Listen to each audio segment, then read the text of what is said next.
Hold. Ronald.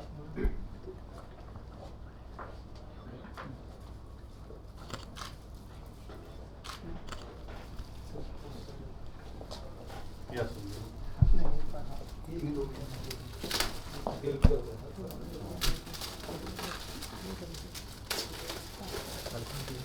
No.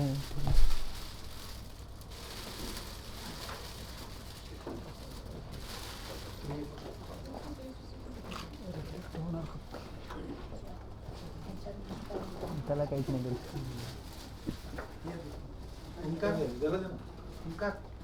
गौरव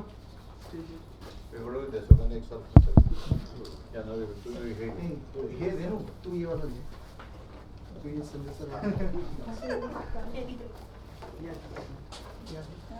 sir close आहे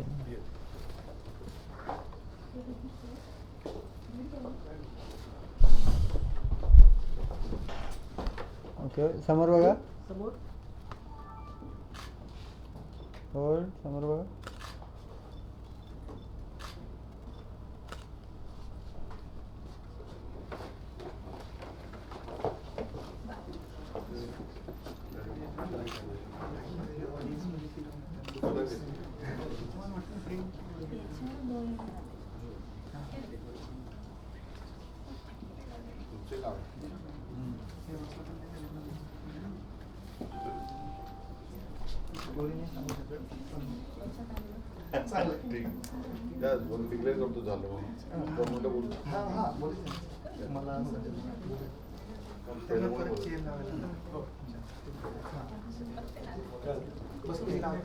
बोलू ना सर जागा थोडी कंजेस्टेड आहे प्लीज सगळ्यांनी ऍडजस्ट करा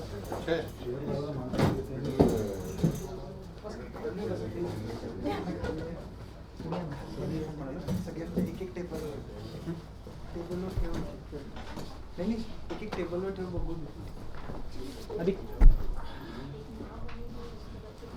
ठीक आहे त्यांचं एक फक्त घेऊन टाका सरांचं नाही त्यांचं नाव मी गोयल सरांना विनंती करते की त्यांनी सेलिब्रिटी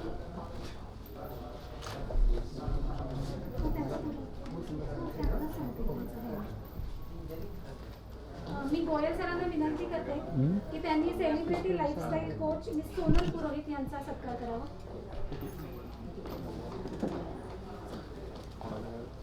सोनल पुरोहित जेवढे DGP वगैरे जेवढे पोलीस त्यांचे जे लाईफस्टाईलचं जे तुमच्याकडे लाईफस्टाईल की कसं जायचं खायचं complete Maharashtra police thank you so much okay ma'am इकडं hold on like DGP DIG JCP जबरदस्त अरे no sir pure hard work I have no godfather तेच माणसं पुढे जातात and all the support and blessings on this one. Thank you, sir.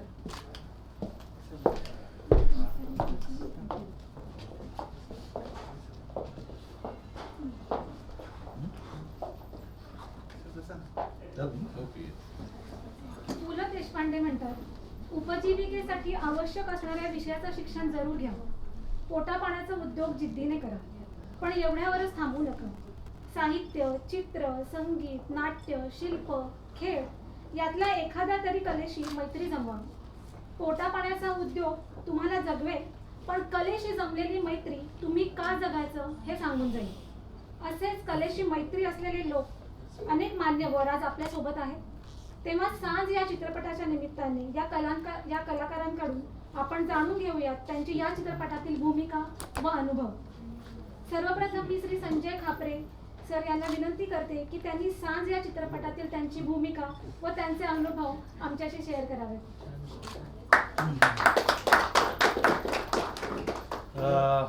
जसं मगाशी मृणालने सांगितलं की त्याचा फोन आला होता वगैरे, मला आहे ना यंग टॅलेंटवर ना खूप विश्वास आहे की त्यांच्याकडूनच काहीतरी ना स्वतःला प्रूव्ह करण्याची एक ना त्यांच्यात एक वेगळी एनर्जी असते, एक वेगळा जुनून असतो. तो मला वाटतं तो त्यांना घेऊनच जातो. आणि सुरुवातीला प्रत्येकजण तसंच ते करत असतं, फक्त ते कन्सिस्टन्सी सस्टेन करणं फार कठीण असतं. तर तो तुझ्यासमोर टास्क असेल, टॅलेंट तुझ्याकडे मग ठासून भरलेलं आहे, त्यामुळे काय प्रश्नच नाही. आणि अशा एका यंग टीम बरोबर काम करायला मजा आली. आता तुम्ही देवधक्का 2 वगैरे बघितलं असेल वगैरे, आता मीच त्यामध्ये काम केलं होतं.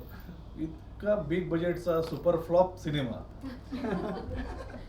म्हणजे आम्ही स्क्रिप्ट ज्या वेळेला वाचलं त्याच वेळेला कळलं फक्त आपण लंडन फिरून येणार, बाकी काही करणार नाही.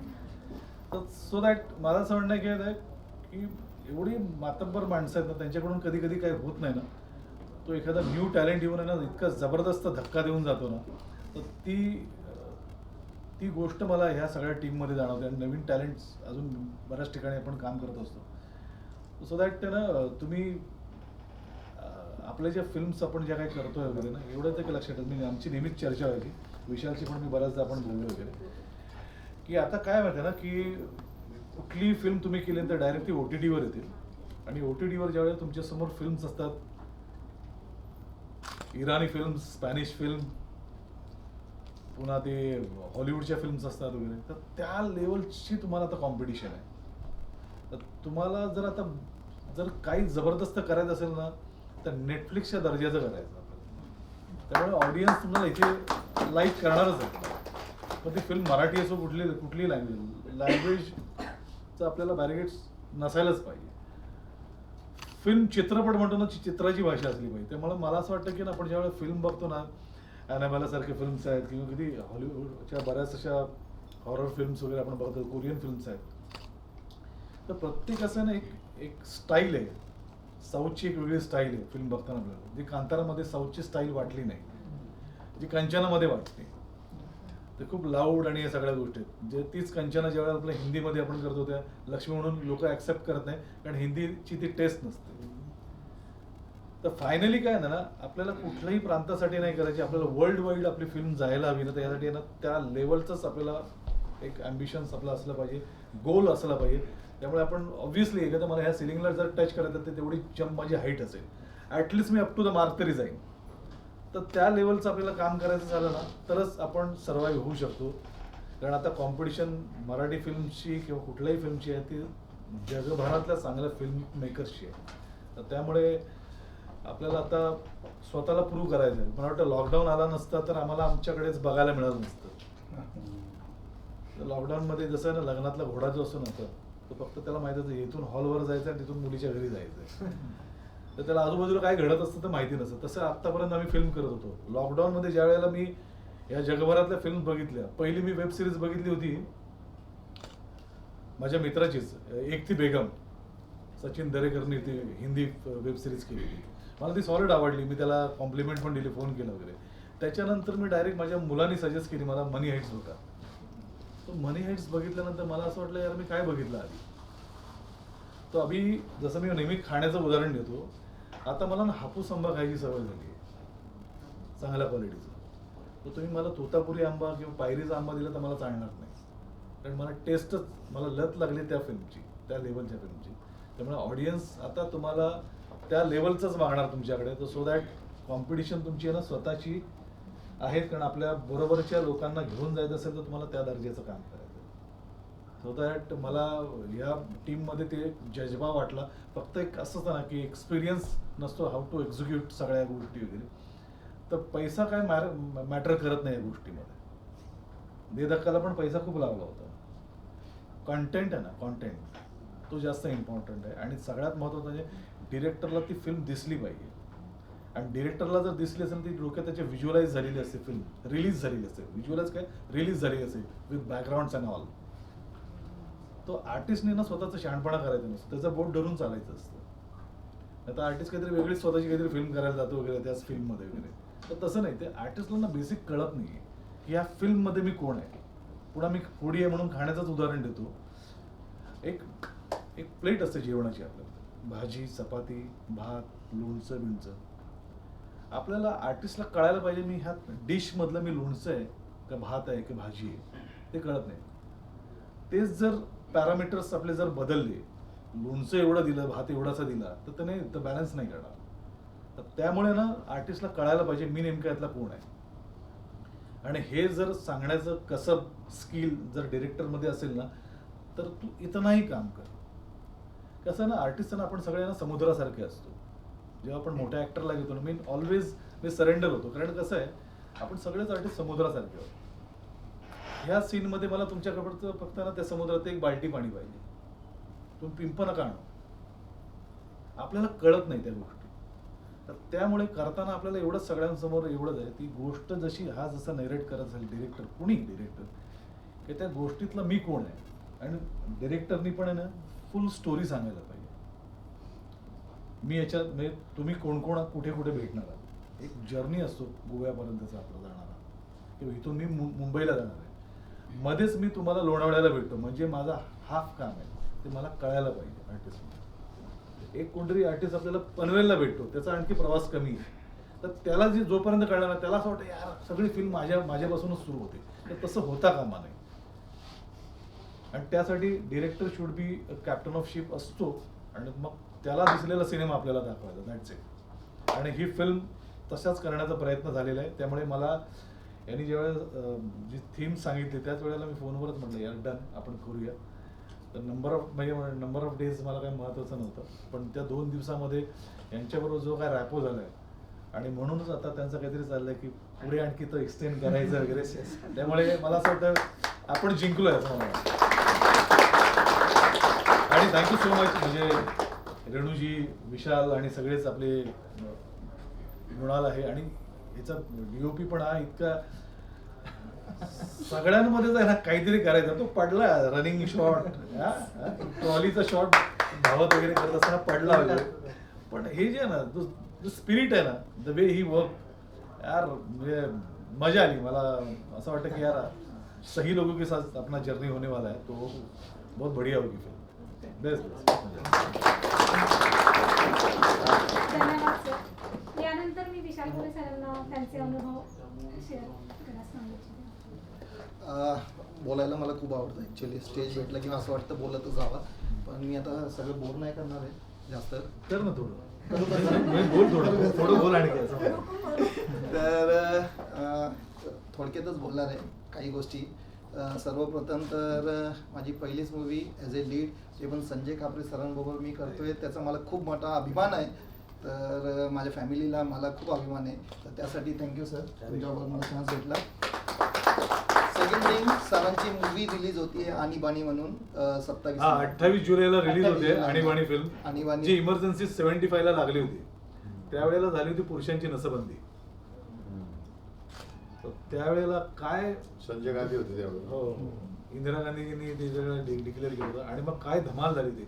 म्हणजे आता कोविडच्या सिच्युएशन मध्ये आपण सगळ्यांनी पाहिलेलं होतं की अशी इमर्जन्सी ज्या वेळेला लागते ना, तर कोविडमध्ये बऱ्याच लोकांनी आपले हात धुवून घेतले. काही जेन्युइनली काम करणारे पण होते. पण आपण बघितलं ना, 150 रुपयाला मास्क मिळत होता. आपण तसं बघायला गेलं तर 250 रुपयाला 1 डझन रुमाल पण मिळते. पण त्यावेळेला कसं लोकांकडून आपल्याला पैसे काढून घेतात हे सगळं बघतो. मी जात नाही खूप डीप वगैरे, पण डॉक्टर पेशामध्ये पण असे खूप असे बऱ्याच गोष्टी झाल्या वगैरे, पण त्या झाल्या. पण इच अँड एव्हरी इमर्जन्सीमध्ये ना काही ना काही आपल्याला एक संधी साधू लोक असतात वगैरे. तर त्याच्यामध्ये मी इन्स्पेक्टर प्ले केलाय, जो त्याला टार्गेट दिलेलं असतं की एवढ्या लोकांना पुरुषांना आणायचं आहे आणि त्यांची नसबंदी करायची. तर पोलिसाला बघितलं जसं आपण कसं PPT किट घातलेल्या लोकांना बघून घाबरत होतं, नगरपालिकेच्या लोकांना, तर तसं त्याच्यामध्ये पोलिसांना बघून लोक घाबरत होते. तो सो मी सिव्हिलवर जातो, पेटा गावामध्ये धोतर वगैरे घालून. तर एकाला मी पकडायला जातो, तिकडून उपेंद्र लिमे येतो. त्याला वाटतं की हा माझ्या मित्राला काय पकडतोय, म्हणून तो माझ्या कानफडात मारतो. तर बाकीचे सगळे हवालदार हसतात मला बघून वगैरे. तो मला इन्सल्टिंग फील होतो, कारण मी तसा इगोइस्ट आहे त्यामध्ये, त्या फिल्ममध्ये. मग असं होतं की चायला 4 लोक तुम्ही हसता का ना, साहेब तुम्हाला बोललो तर हवालदार म्हणतात, तुम्ही ना युनिफॉर्मवर यायला पाहिजे, तो तुम्हाला टच पण करू शकला नसता. म्हटलं सगळं ठीक आहे, पण सिव्हिलवर काय गेलं तर सिव्हिलवर गेलं म्हणून मारायचं काय मला. तर मी त्या फ्रस्ट्रेशनमध्ये मी माझ्या घरी येतोय, आणि घरी आल्यानंतर बघतो की माझ्या बहिणीला बघण्याचा कार्यक्रम सुरू आहे. मुलगा आलाय, तो मुलगा आलाय तो कोण, उपेंद्र लिमये. तिकडेच मी डिक्लेअर करतो, माझी बहीण बिन लग्नाची राहिली तरी चालेल, चला याला बिलकुल या भिकाऱ्याला दारात उभं राहायचं. आणि मग नंतर ठरतं की मला कळतं की माझ्या बहिणीचं प्रेमच आहे त्याच्यावर, आता काय करायचं. तर मी ठरवतो की याची आता चांगली सरकारने योजना आणली, याची नसबंदी केली तर पुढे जो लागणार होता तो कुठल्या तरी गोष्टीचा कुठेतरी फायदा करून आपण म्हणतो नाही मिसयूज करतो ना अथॉरिटीचा, तर अशा ह्याच्यामध्ये धमाल होणारी ती फिल्म आहे. त्यामुळे आणीबाणी जरी नाव असलं इमर्जन्सी, तर खूप सिरियस नाही विषय, आणि सगळे सिरियस चेहरे आहेत त्याच्यामध्ये. प्रवीण तरडे भन्नाट कॉमेडी आणि घाबरला भित्रा वगैरे दाखवले, त्यामुळे तो एक बॉडी त्याची अशी आहे प्रेझेंट असं होतो आपल्याला ॲज अ ॲपिरियन्समध्ये. पण अमेझिंग काम केलं सयाजी शिंदे, धमाल फिल्म आहे. आणि डोंट मिस इट. 28 जुलैला तुम्ही बघा ती फिल्म आणि तुम्हाला आवडेल. एक प्रमोशनही केलं ते तुम्ही नाही म्हणून मला हे करा, तर त्यासाठी सरांना इन्स्पेक्टरने नसबंदी केली होती का? हा, इन्स्पेक्टरने नसबंदी केली होती का त्या पिक्चरमध्ये? आम्हीच कायदा काढणार आणि आम्हीच कसं काय करणार, स्वतःच कशा पाळणार कसं काय. ओके, तर त्यासाठी मी त्यांना शुभेच्छा देतो सर्वांच्या वतीने. आणि आपण जेवढे इथे सगळ्यांनी बसलेलो बघा, आहे, 28 तारीख. सगळ्यांनी जाऊन 28 ला ते थिएटरमध्ये बघा, खूप छान मूवी असणार आहे. Now again I will come back. तर इथे अजून एक अशी हस्ती आहे की खूप मोठं नाव आहे त्याचं, आणि आज 4 मिलियन त्याचे फॉलोअर्स आहे, जगताप सर. अरे बघतो मी. तर त्याची आणि माझी जर्नी जर म्हणायला गेलो तर मीडियामधली एकत्रच चालू झाली होती, बरोबर? हां, तर आम्ही एकत्रच पाय ठेवले होतं त्या इंडस्ट्रीमध्ये. पहिलं तो पण जॉब नाही, त्याचा बिझनेस होता, माझाही बिझनेस होता वेगळा. तर आज तोही खूप मोठ्या शिखराला पोहोचला आणि मी हळूहळू पोहोचतोय त्याच्या मागे. ठीक आहे सर, माझी मूवी आलेली नाही, तुम्ही लीड मध्ये आला, पहिली फिल्म केली, सरांबरोबर केली. तर खूप शांत बसलो म्हणून म्हणलं की त्याचं इंट्रोडक्शन करणं खूप गरजेचं आहे. रील्स बघितले, सुपर्ब करतो. तर आणि थँक्यू आल्याबद्दल. आणि इथे गोयल सर आहे, यांचं इंट्रोडक्शन देण्याचीच गरज नाही ॲक्च्युली, कारण पेपरमध्ये मॅगझिनमध्ये तुम्ही बघतच असताल त्यांना. खूप मोठं नाव आहे कोहिनूर ग्रुपचे. आणि आमचे म्हणजे नाट्य क्षेत्राशी खूप पिंपरी चिंचवड या नाट्य परिषदेचे ते सर्व आहे, त्यामुळे आम्हाला आमची तशी ओळख झाली. आणि आफ्टर लॉंग गॅप म्हणजे आम्ही इथे आपण आता भेटलो. ग्रेट म्हणजे व्यक्ती आज आपल्या समोर आहे. त्यामुळे इथे भरपूर लोक आहेत. अनिल झा सर आहेत, ज्यांनी चेतना मूवी प्रोड्यूस केली होती, आणि पुढचा पण आम्ही एक प्रोजेक्ट करतोय त्यांच्यासोबत परत अजून एक. आपण अनिल झा तुम्ही आता जॉब सोडून देतो. ते आहे तिथे. स्पॅरिटो पिझ्झा ज्याचा मी ब्रँड अँबॅसेडर आहे, त्याचे ओनर आहे ते. आणि भरपूर सीमा तन्वर आहे, मुद्दा आहे, अजून बरेच लोकांची मी नावं घेऊन अशी. हां, जसं मी मगाशीच म्हणलो की हिवा म्हणून आहे, इराणवरून खास आलेली आहे इथे. तर असे बरेचसे लोक आलेले आहे. तर सगळ्यांचं जर कोणाचं नाव नसेल घेतलं प्लीज राग मानू नका. तर धन्यवाद, असंच प्रेम देत राहा. आणि ही मूवी नक्की चांगली असणार आहे. संजय सर आहे म्हणल्यावर चांगलीच असणार, त्याच्याबद्दल काय पण तू केली त्याच्यावरून एक अजून म्हणजे ज्यावेळेस सरांनी आता बोललं तर मला एक सांगू इच्छितो की नेगेटिव्हिटी ॲक्सेप्ट करणं पण एक खूप मोठं हुनर आहे. म्हणजे पब्लिकमध्ये एवढं बोलणं, आज ज्यांचे डायरेक्टर आहेत ते पण खूप मोठे आहेत, सर पण मोठे आहेत, त्यांच्याबद्दल बोलणं किंवा ॲक्सेप्ट करणं की नाही बाबा नाही चाललं, ते खूप मोठी आहे. आणि आजकालच्या आपल्या ॲक्टरमध्ये तोच प्रॉब्लेम होतो. ॲक्टर म्हणा किंवा कशामध्ये, जसं सरांनी आता मगाशी सांगितलंच किंवा डायरेक्टरवरती सोपून द्या, त्याला काय पाहिजे त्याच्यामध्ये आपण मध्ये लुडबुड जर केलं तर तो एक पिक्चर वेगळ्याच दिशेने जातो. तर ते विश्वास असणं खूप गरजेचं आहे. तर ती क्वालिटी जसं आता संजय सरांनी म्हणले ती याच्यामध्ये आहे की हा ॲक्सेप्ट करतो. आम्ही जर काय बोललं त्याला की ऑन शूट जरी असलं, कसं असतं की ऑन शूट ज्यावेळेस असतो डायरेक्टरला खूप टेन्शन असतं आणि DOPला खूप टेन्शन असतं की बाबा त्यांना काय सीन करायचं. आणि त्यावेळेस आपण जर मध्ये म्हणलं की अरे हे मला व्यवस्थित नाही वाटत आहे, तर ते पण ॲक्सेप्ट करणं आणि त्याच्यामध्ये मे बी वाटलंच तर चेंजेस करणं, त्याच्यासाठी पण खूप मोठं टॅलेंट लागतं आणि तोच माणूस पुढे जातो. तर ते मृणालमध्ये आहे, त्याच्यासाठी जोरदार टाळ्या. तर खूप मेहनत घेतली आहे मृणालनी. आम्हाला माहिती आहे की खूप कष्ट पडले आम्हाला त्या पिक्चरमध्ये आणि म्हणजे भयंकर त्रास झाला की गाडी जात नव्हती. आमचे जे म्युझिक डायरेक्टर या मूवीचे त्यांची गाडी तिथं बसली, ती कशी कशी आम्ही काढली आम्हालाच माहिती आहे. सगळ्या गावकऱ्यांना मिळून आपण गाडी बाहेर काढली. मग जिथे गाडी लावून आम्हाला 1 किलोमीटर मातीमधून आत जाऊन त्या लोकेशनवरती जावं लागलं आणि तिथे गडद अंधार, चहा नाही, कॉफी नाही. मग रात्रीचं कोणाला तरी घरी सांगून त्यांना पैसे देऊन चहा कॉफी. म्हणजे हे सांगायचं कारण असं आहे की ज्यावेळेस आपण बघतो 2-2.5 तासाची पिक्चर बघतो त्याच्यामागे खूप कष्ट असतात, भयंकर कष्ट असतात, ते आपल्याला दिसत नाही. तर ते कष्ट आणि आता जसं आपण म्हणतो की आपण साऊथची मूवी बघतो, ज्यावेळेस साऊथची मूवी बघतो तर आता बरेचसे लोक अरे साऊथची मूवी ना चांगली असेल, असं काही नाही की साऊथचे सगळेच चांगले असतात, असं काही नाही, त्यांचे पण कंटेंट खराब असतात. पण आपण ज्यावेळेस म्हणतो ना एक मनात विचार आलेला आहे, तसं आहे ना. आता मला असं वाटतं की ऑडियन्सच्या मनात अरे मराठी मूवी ना नाही यार मजा नसेल, तर हा खूप गैरसमज आहे लोकांमध्ये आता. आणि माझ्या हिशोबाने जेवढं मला नॉलेज आहे, सर वगैरे सगळे दिग्गज इथे बसलेले आहे, पण जेवढा मला नॉलेज आहे आज जर कंटेंट असेल तर ते फक्त साऊथच्या मूवीमध्ये आणि मराठी मूवीमध्ये आहे. बॉलिवूडच्या मूवीमध्ये सुद्धा आजकाल आता कंटेंट नाही आहे. तर कंटेंट जर म्हणलं रिअल कंटेंट की जे लोकांना कसं आहे ना की लोक आता ऑलरेडी खूप सगळ्यांना टेन्शन आहे, संसाराचं टेन्शन आहे, गर्लफ्रेंडचं टेन्शन आहे, वाईफचं म्हणजे बऱ्याच गोष्टींचं टेन्शन आहे. आता तो टेन्शनमधून तो 1000 रुपये भरून तुमची मूवी बघायला येतो आणि तिकडे जाऊन परत त्याला हे टेन्शन, त्याच्या आईला 1000 रुपये बुडले माझे. तर ते ना बुडवण्याचं काम आज मराठी इंडस्ट्री करत आहे. फक्त एवढंच आहे की प्रोड्युसर्स असतील किंवा जनता असेल त्यांना मराठी इंडस्ट्रीवरती भरोसा ठेवणं गरजेचं आहे. आपणही खूप पुढे चाललेलो आहोत, यंग टॅलेंट आहेत, त्यांच्यावर विश्वास ठेवणं गरजेचं आहे, त्यांना सपोर्ट करणं खूप गरजेचं आहे. तर मला हेच सांगणे, तुम्ही कारण प्रत्येकाचे नाही म्हणलं तरी कमीत कमी 2-2, 3-3, 4-4 हजार असतील. जगताप सर तुमचं नाही बोलत आहे, तुमचे खूप जास्त आहे. तर 2-2, 4-4 हजार लोक त्यांना जरी तुम्ही म्हणलं की नाही यार कंटेंट जर बघायचं असेल, रिअली तुम्हाला जर तुमचे 1000, 800, 900 रुपये जे वेस्ट नसन करायचे तर please go for Marathi movies and please go for south movies. त्यावेळेस तुम्ही जाऊन पुढे तुम्हाला कळेल की खरंच आपण काहीतरी बघतोय आणि आपले पैसे व्यवस्थित जागेवरती लावतोय आपण तिथे. तर तेवढं एक विश्वास असणं गरजेचं आहे. आणि साज मूवी आम्ही तशीच बनवलेली आहे. डेफिनेटली तुम्हाला ज्यावेळेस ती थिएटरमध्ये येईल त्यावेळेस तुम्हाला आवडेल खूप. आणि एवढंच मी बोलतो. आणि परत एकदा थँक्यू गोयल सर आणि थँक्यू सर, तुम्ही तुमचा आशीर्वाद असल्यामुळे. आणि हां सॉरी रेणूबद्दल बोलायचं राहिलंच. तू तर भूत बनवून ठेवलाय मला. तर कसं आहे की रेणूची आणि माझी ओळख खूप जुनी आणि एका ह्याच्यामध्ये आम्ही जज होतो दोघांमध्ये.